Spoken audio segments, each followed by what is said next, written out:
فأووا إلى الكهف ينشر لكم ربكم من رحمته ويهيئ لكم من أمركم مرفقا نحمده ونصلي على رسوله الكريم أما بعد اللهم صل على محمد وعلى آل محمد وبارك وسلم اما بعد ایمان والے کی زندگی کا ہر لمحہ ربیع الاول ہے۔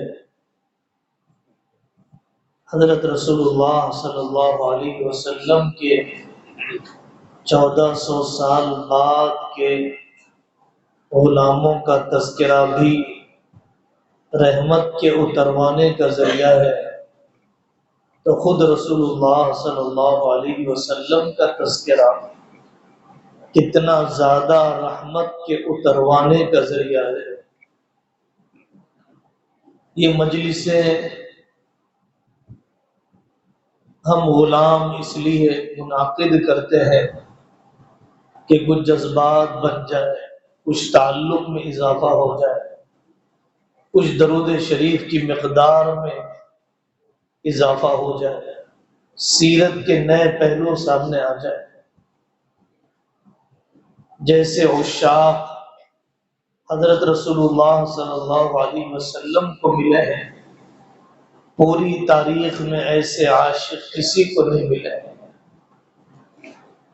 وہ کھجور کا تنا جس کو حضرت رسول اللہ صلی اللہ علیہ وسلم سہارا دے کر بیان کیا کرتے تھے، جسے کاٹ دیا گیا، منبر شریف بنا دیا گیا، اس پر بھی علماء نے پوری کتاب لکھ دی ہے کہ وہ کھجور کا تنا کس قسم کا تھا، کاٹ کر کہاں لگایا گیا۔ پھر وہ سب روایتیں موجود ہیں کہ جس میں کاٹے جانے پر اس کھجور کے تنے کا ایسا رونا جیسے کہ بچہ ماں سے جدا ہونے پر روتا ہے۔ آپ نبی ہیں، آسمانوں کے نبی ہیں، زمینوں کے نبی ہیں، جنات کے نبی ہیں۔ آپ کے معجزے شیاطین میں ہیں، فرشتوں میں ہیں۔ آپ کی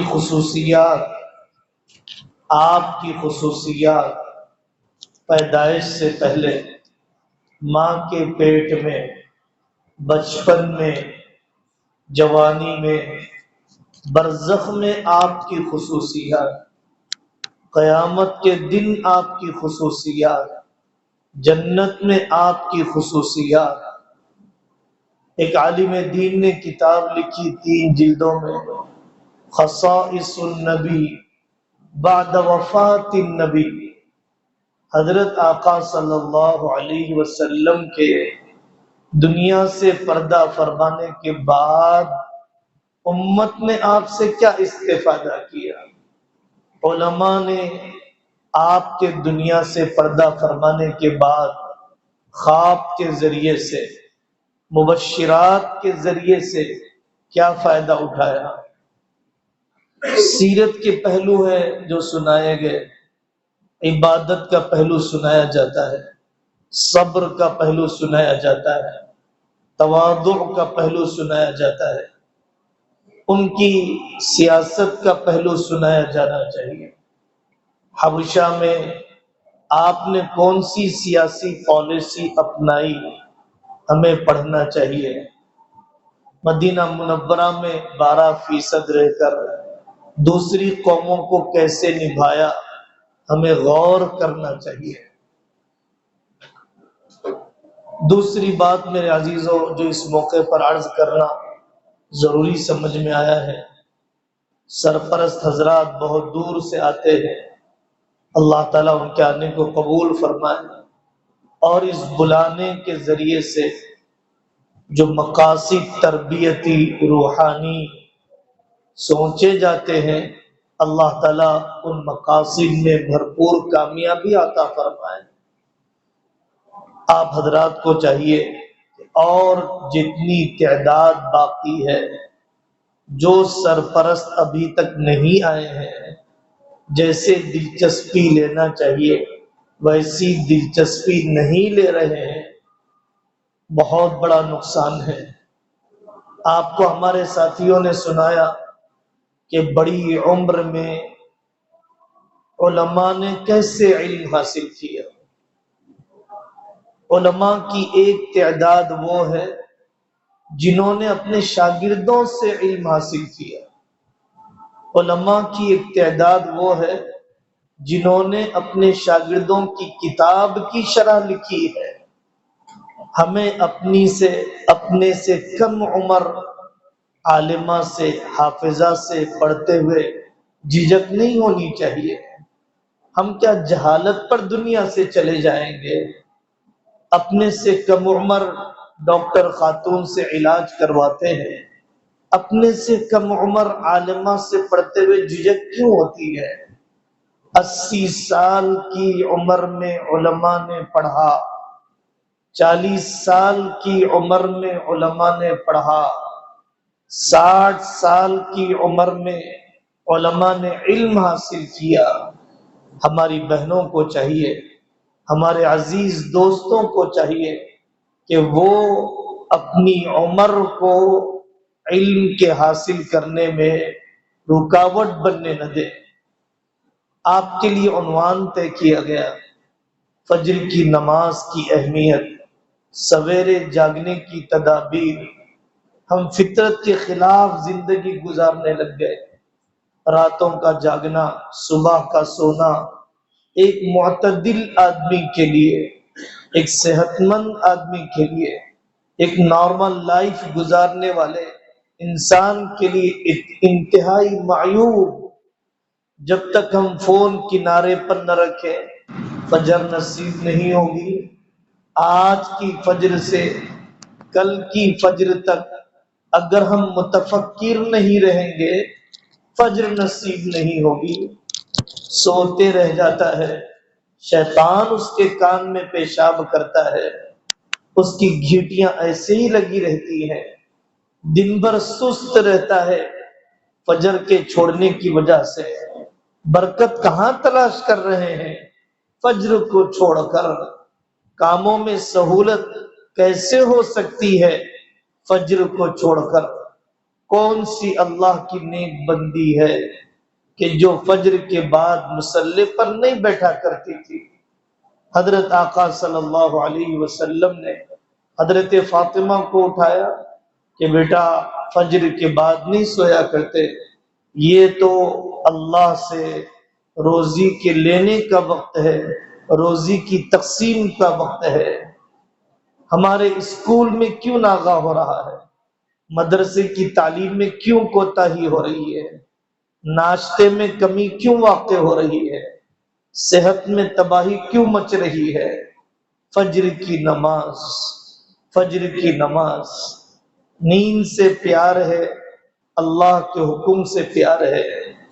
اللہ کے نیک بندے تہجد 2 نیندوں کے درمیان پڑھا کرتے تھے۔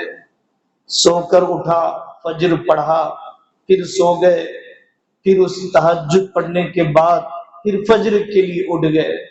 تہجد 2 نیندوں کے درمیان، جن کی فجر ہو بھی جاتی ہے تو فجر 2 نیندوں کے درمیان۔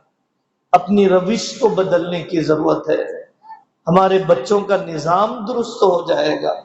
صبح میں جو معمولات ہو جاتے ہیں وہ دن بھر بے فکری ہو جاتی ہے۔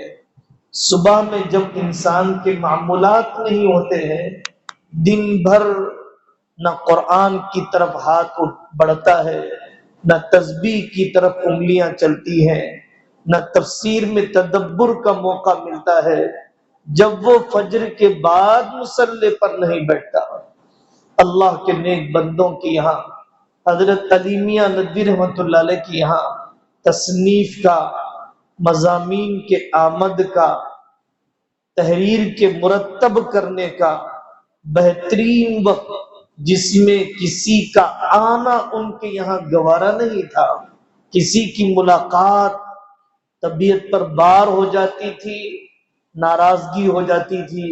فجر کے بعد حضرت مولانا نور عالم صاحب خلیل امینی رحمت اللہ علیہ زبردست مصنف گزرے ہیں، بہت ہی اللہ تبارک و تعالی نے قلم مؤثر انہیں عطا فرمایا۔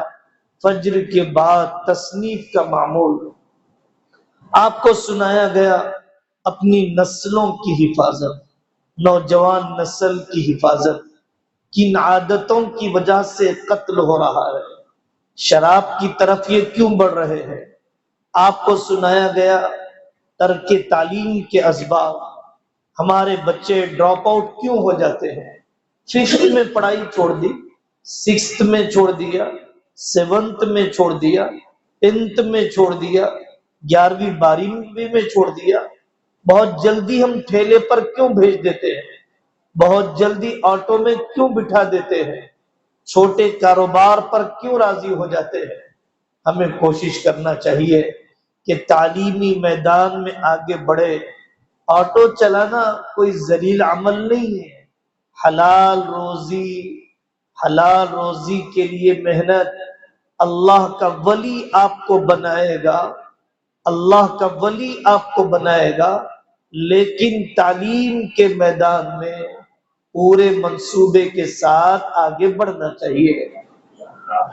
طلبہ کی چھٹیاں ہو رہی ہیں بہت تھوڑے وقت کے لیے، ان چھٹیوں میں کچھ ہوم ورک دیا جاتا ہے، ان چھٹیوں میں قرآن سے ان کی وابستگی، مسجد سے ان کا تعلق، اپنے علاقے کے پرانے علماء کی صحبت، اپنے ابتدائی اساتذہ سے ملاقات، اپنے خاندان کی صلہ رحمی۔